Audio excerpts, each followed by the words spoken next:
Saraswati group of education વતી હું ભરત ગોહિલ આપનું હાર્દિક સ્વાગત કરું છું।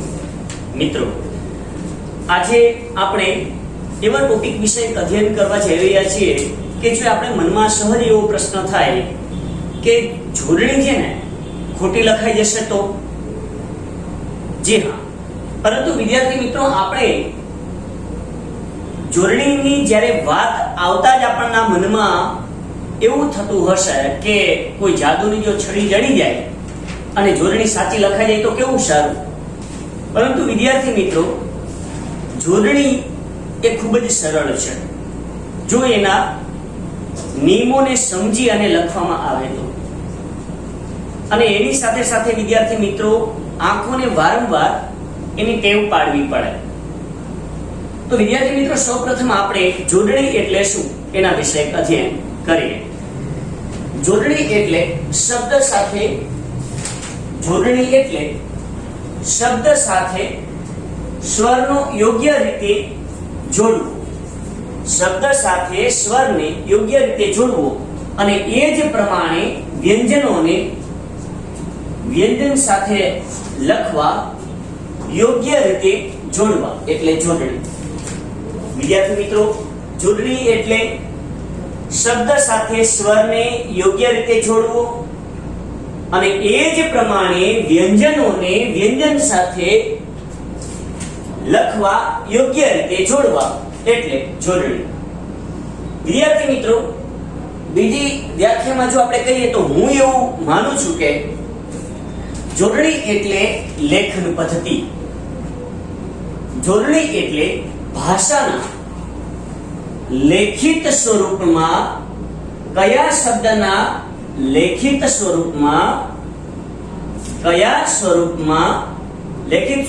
કયા શબ્દના કયા અક્ષરો કે સ્વર વ્યંજન કેવી રીતે લખવા કે જોડવા તેની સર્વને સુલભ, સર્વને માન્ય અને સર્વ સ્વીકૃત એ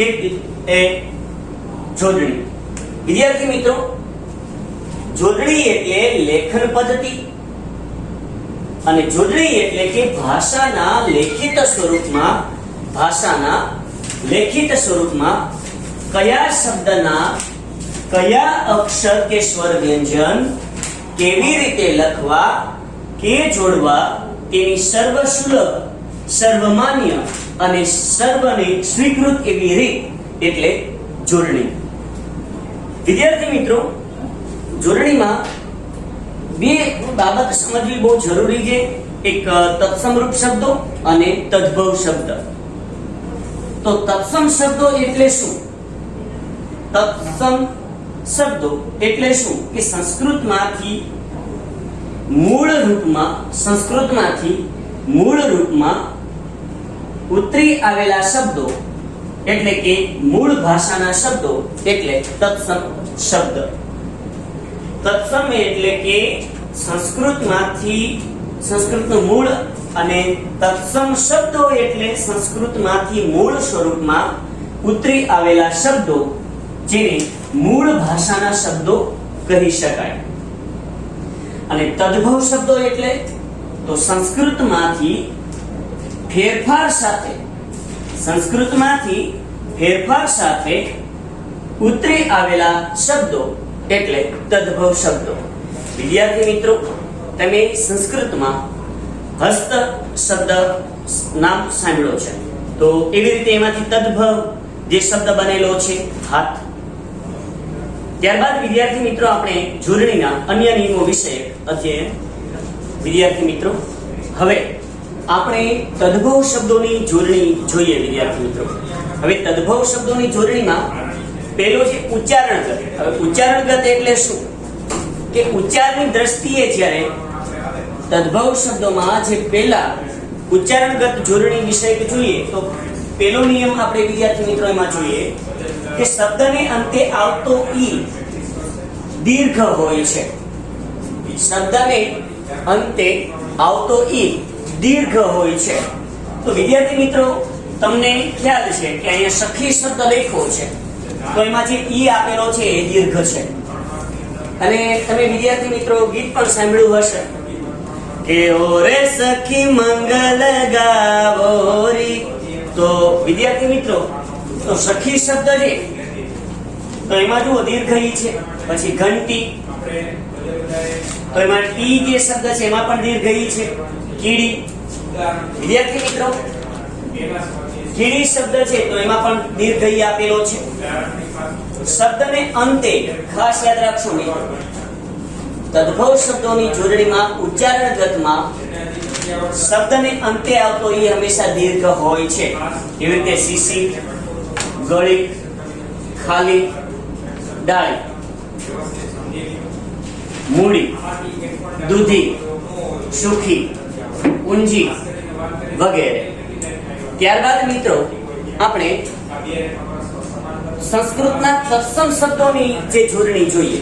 જે તત્સમ રૂપ શબ્દો છે, જે સંસ્કૃતના મૂળભૂત જે શબ્દો છે એ શબ્દોમાં જોઈએ તો વિદ્યાર્થી મિત્રો સંસ્કૃતના તત્સમ શબ્દોમાં નીતિ, રીતિ, પ્રીતિ અને સૃષ્ટિ વગેરેને જુદો પ્રત્યય લાગ્યો હોવાથી રસ્વ ઈ આવે છે.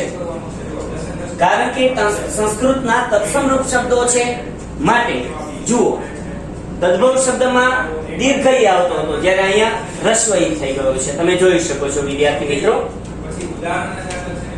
શબ્દને અંતે આવતો ઈ તત્સમ સંસ્કૃતના તત્સમ શબ્દોમાં વિદ્યાર્થી મિત્રો નીતિ, રીતિ, પ્રીતિ અને સૃષ્ટિ જેવા શબ્દોમાં પ્રત્યય જુદો લાગ્યો હોવાથી રસ્વ ઈ આવે છે.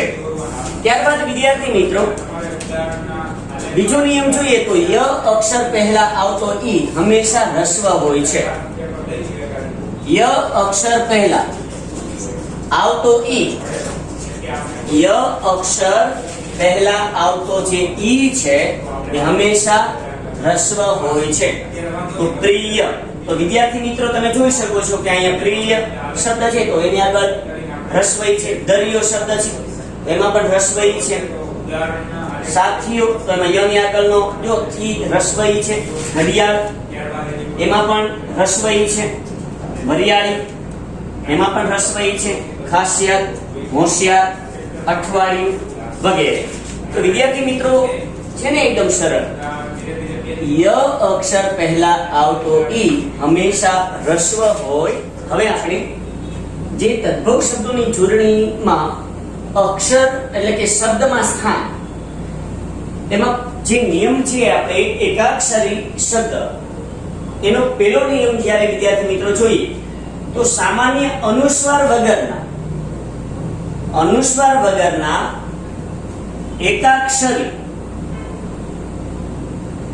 એકાક્ષરી શબ્દોમાં આવતા ઈ કે ઉ દીર્ઘ હોય છે. તો વિદ્યાર્થી મિત્રો તમે જોઈ શકો છો સામાન્ય અનુસ્વાર વગરના એકાક્ષરી જે શબ્દો છે એ શબ્દોમાં આવતા જે ઈ કે ઉ હંમેશા દીર્ઘ હોય છે. તો વિદ્યાર્થી મિત્રો દીર્ઘ ઈ ધરાવતા જે શબ્દો છે તો અક્ષરમાં આપણે જોઈએ તો એકાક્ષરી જે શબ્દો છે તો એમાં ઘી, થી, બી, સ્ત્રી, તો એમાં તમે દીર્ઘ ઈ તમે જોઈ શકો છો. ત્યારબાદ વિદ્યાર્થી મિત્રો દીર્ઘ ઉ વાળો જો નિયમ જોઈએ તો એમાં જુ, દુ, ભુ, રુ, બુ વગેરે. તો વિદ્યાર્થી મિત્રો તમે જોઈ શકો છો કે એકાક્ષરી શબ્દમાં સામાન્ય જે અનુસ્વાર વગરના જે એકાક્ષરી શબ્દોમાં હંમેશા વિદ્યાર્થી મિત્રો દીર્ઘ ઈ કે દીર્ઘ ઉ જ આવે છે. ત્યારબાદ મિત્રો આપણે હવે જોઈએ તો અહીંયા પરંતુ જો એકાક્ષરી અક્ષર સાનુનાસિક હોય તો, જો એકાક્ષરી અક્ષર સાનુનાસિક હોય તો તે રસ્વ હોય છે. યાદ રાખશો મિત્રો, જો એકાક્ષરી અક્ષર જો સાનુનાસિક હોય તો રસ્વ હોય છે. જેમ કે રસ્વ ઉ વાળા જે શબ્દ જોઈએ તો ઉપર અનુસ્વાર તમને જોવા મળે છે, જેનો આપણે ઉચ્ચાર મૃદુ છે, ઉચ્ચાર આપણે કરતા નથી. હું, શું, તું વગેરે એ સાનુનાસિક ઉપર અનુસ્વાર આવેલો છે. પણ સાનુનાસિક છે એટલા માટે રસ્વ ઉ જ હંમેશા આવશે.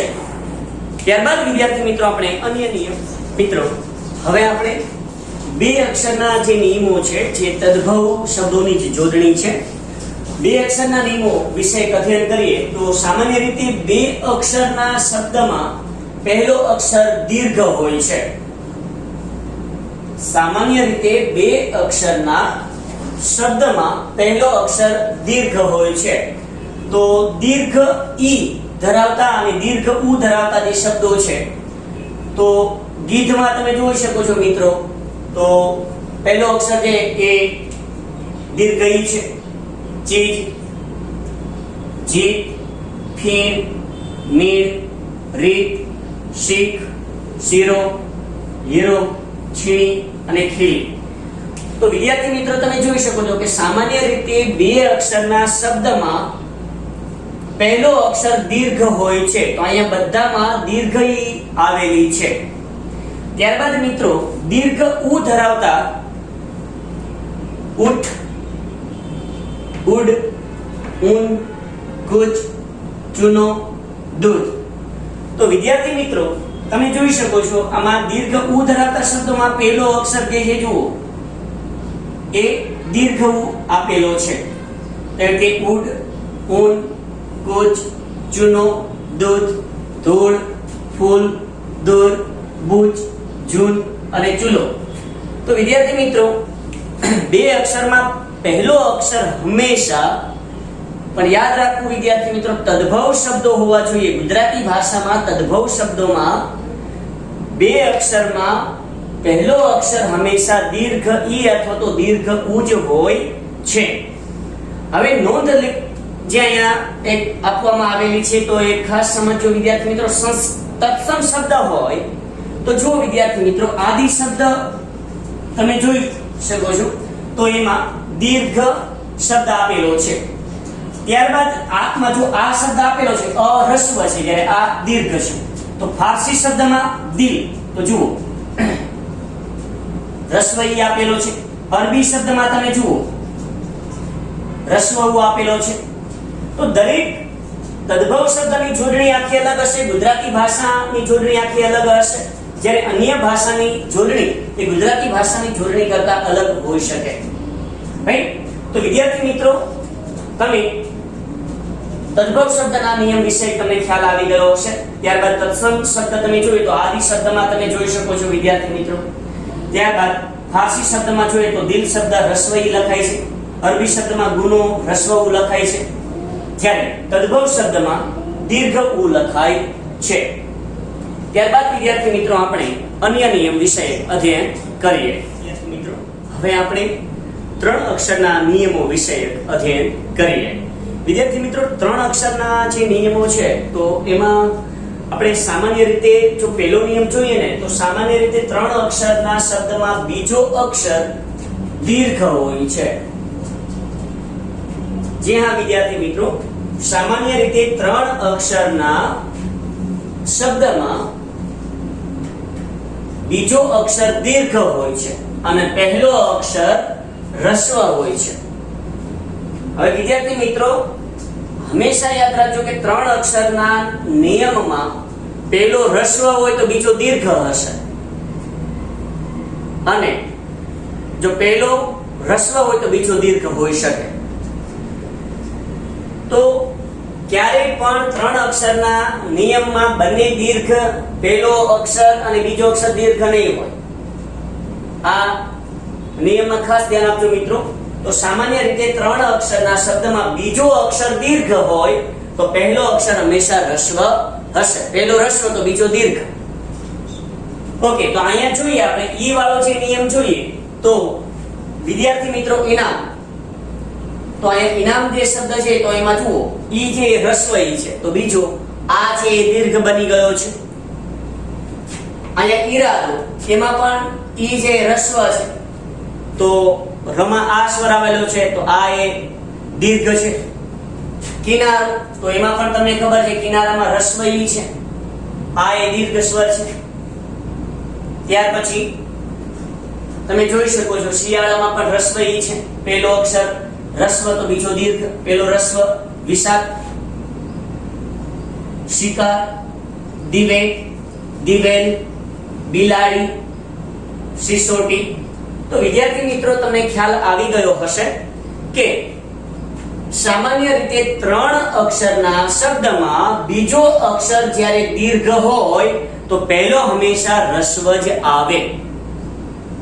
તો તમે જોઈ શકો છો મિત્રો, આ છે ને નમાં આ સ્વર ભળેલો છે માટે આ છે એ દીર્ઘ ગણાય છે.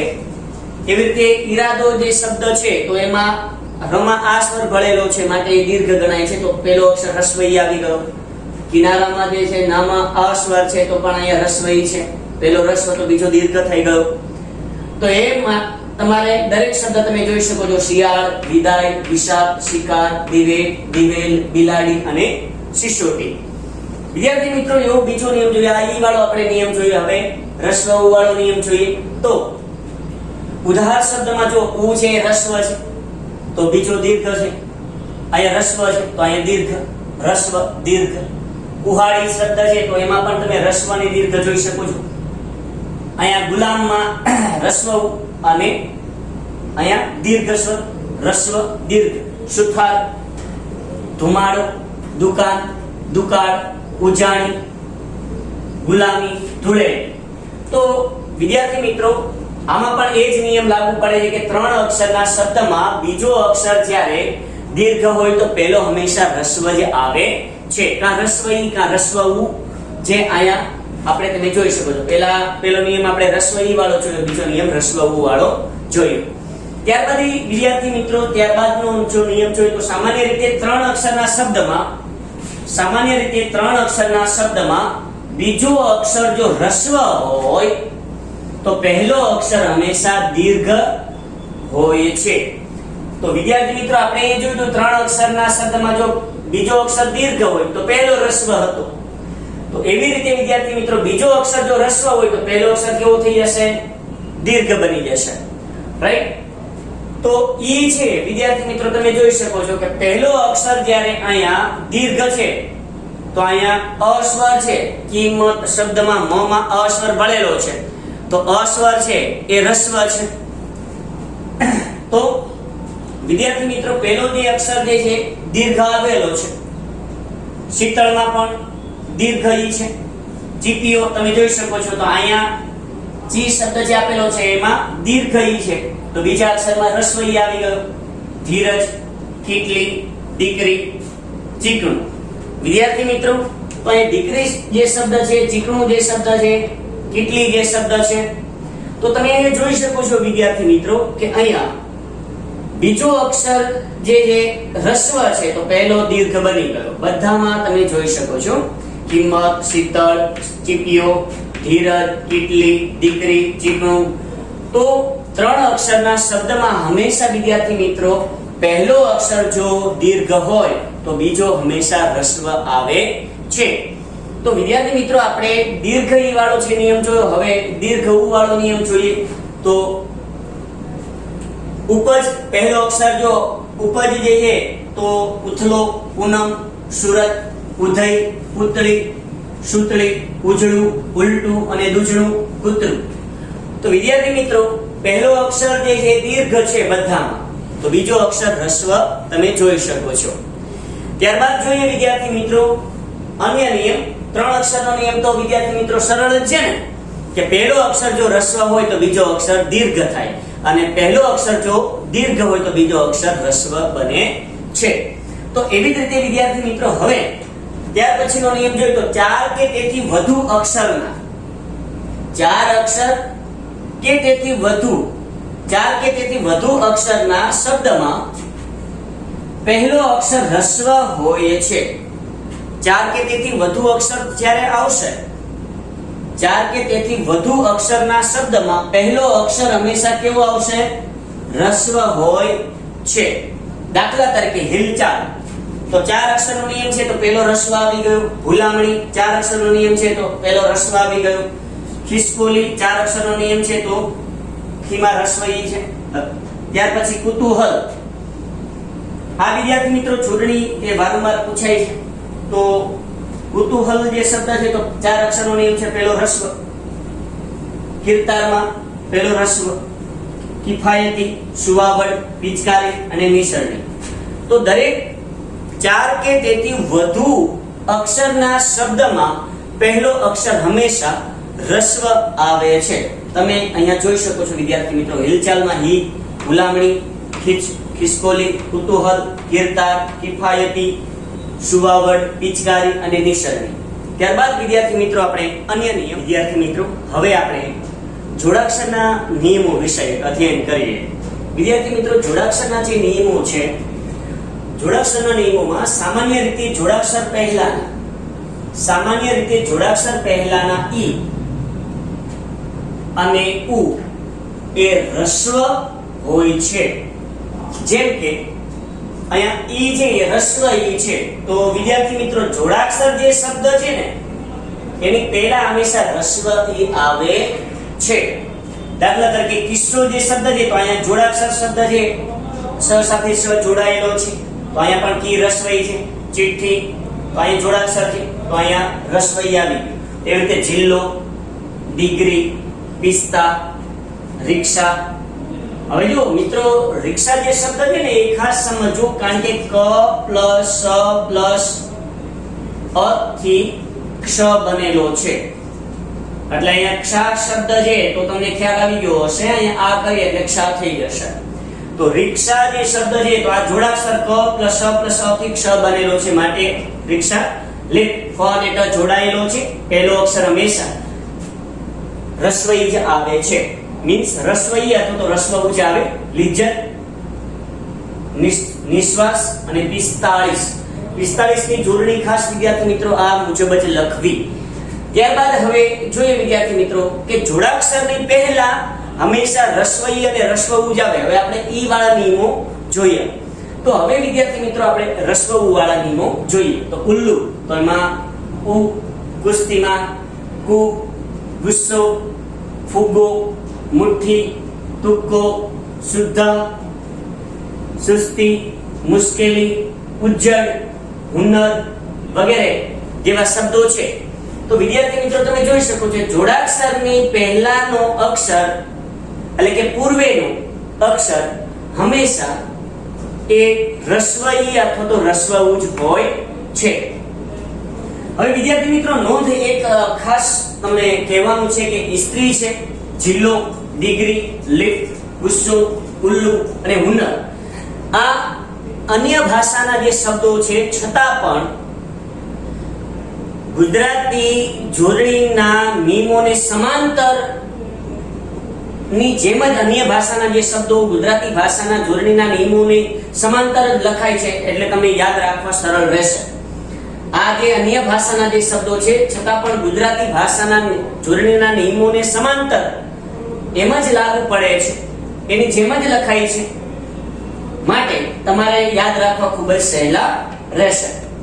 ત્યારબાદ વિદ્યાર્થી મિત્રો અન્ય નિયમ જોઈએ. તો અન્ય નિયમમાં જોઈએ વિદ્યાર્થી મિત્રો તો તીવ્ર અનુસ્વાર ધરાવતો, તીવ્ર એટલે જેનો ઉચ્ચાર આપણે કરીએ છીએ, તો તીવ્ર અનુસ્વાર ધરાવતો શબ્દ જોડાક્ષરનો નિયમ ધરાવે છે. તેથી તેમાં પૂર્વનો સ્વર એ રસ્વ સ્વર લખાય છે. ફરીથી એકવાર વિદ્યાર્થી મિત્રો નિયમ જોઈ લઈએ કે તીવ્ર અનુસ્વાર ધરાવતો હોય, દાખલા તરીકે બિંદી શબ્દ છે, તો વિદ્યાર્થી મિત્રો આપણે એનો ઉચ્ચાર કરીએ તો બિંદી, એમાં ન અનુસ્વારનો ન નો ઉચ્ચાર કરીએ છીએ, રાઈટ? તો એ જોડાક્ષર શબ્દ થયો. ન અને દ જોડાક્ષર શબ્દ થશે. બિંદી આ રીતે ઉચ્ચાર આ રીતે થશે. તો તીવ્ર અનુસ્વાર ધરાવતો શબ્દ જોડાક્ષરનો નિયમ ધરાવે છે. તો આ જોડાક્ષર થઈ ગયો, ન અને દ જોડાક્ષર છે. તેથી પૂર્વનો સ્વર એટલે કે પહેલા એટલે કે આ બી એ સ્વર હંમેશા રસ્વ જ લખાય છે. તો અહીં જુઓ રસ્વ આપણે લખ્યો છે. તો એવા ઈ વાળો જે નિયમ છે આ બિંદી, એમ કે સિંધી, હિન્દ, તો અહીંયા ન અને દ જોડાક્ષર છે, તો અહીંયા રસ્વઈ થઈ ગયું. જિંદગી, ઠીંગુજી, લીંબોળી, સિંગડું, સિંધવ, હિંડોળો, હિંમત. તો વિદ્યાર્થી મિત્રો તમને ખ્યાલ આવી ગયો હશે કે અનુસ્વારનો જે તીવ્ર અનુસ્વાર ધરાવતો જે શબ્દ છે એ જોડાક્ષરનો નિયમ ધરાવે છે, માટે હંમેશા જોડાક્ષરની પૂર્વેનો જે સ્વર છે હંમેશા રસ્વ જ હોય છે. તો અહીંયા બિંદીમાં જો તમે સિંધીમાં હિન્દમાં બધામાં રસ્વ તમે જોઈ શકો છો દરેક શબ્દમાં. ત્યારબાદ વિદ્યાર્થી મિત્રો આપણે ઉ વાળો નિયમ જોઈએ તો કુંજો, કુંભ, બુંદી, ભૂંડ, ઉંદર, ઉંબ, ઉમરો, ઉમ્મર, કુંડળ, કુંદન, કુંભાર, ગુંજાસ અને ગુંબજ. તો વિદ્યાર્થી મિત્રો તમે અહીંયા જોઈ શકો છો કે ઉચ્ચાર કેવો ન અને મનો ઉચ્ચાર જે અહીં તમે જોઈ શકો છો વિદ્યાર્થી મિત્રો. કુંડળ તો અહીંયા ન આવશે, કુંડળ. કુંદન અહીંયા પણ ન આવશે. કુંભાર તો અહીંયા જે વિદ્યાર્થી મિત્રો જે છે ને મનો ઉચ્ચાર થાય છે અહીંયા કુંભાર આ રીતે. તો એક અહીંયા શબ્દ અર્થભેદ તમે જોઈ શકો છો, અહીંયા મ તરીકે છે પણ અહીંયા જોડાક્ષર છે માટે રસ્વ થયો છે. તો દરેકમાં તમે અહીંયા જોઈ શકો છો કુંજો તો અહીંયા ન લાગુ પડે છે, અહીંયા પણ ન લાગુ પડે છે. બુંદીમાં ન લાગુ પડે છે, ભૂંડમાં એમાં ન લાગુ પડે, ઉંદર એમાં ન લાગુ પડે, ઉંબરો, ઉંબર,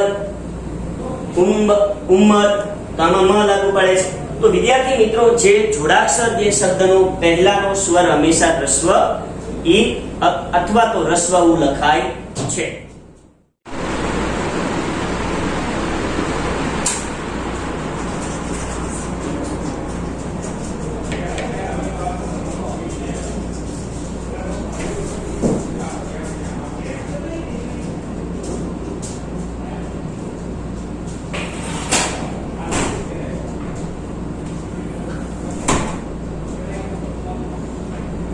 વિદ્યાર્થી મિત્રો હવે આપણે જોડણીના નિયમોમાં નાસિકીય સ્વર સૂચક.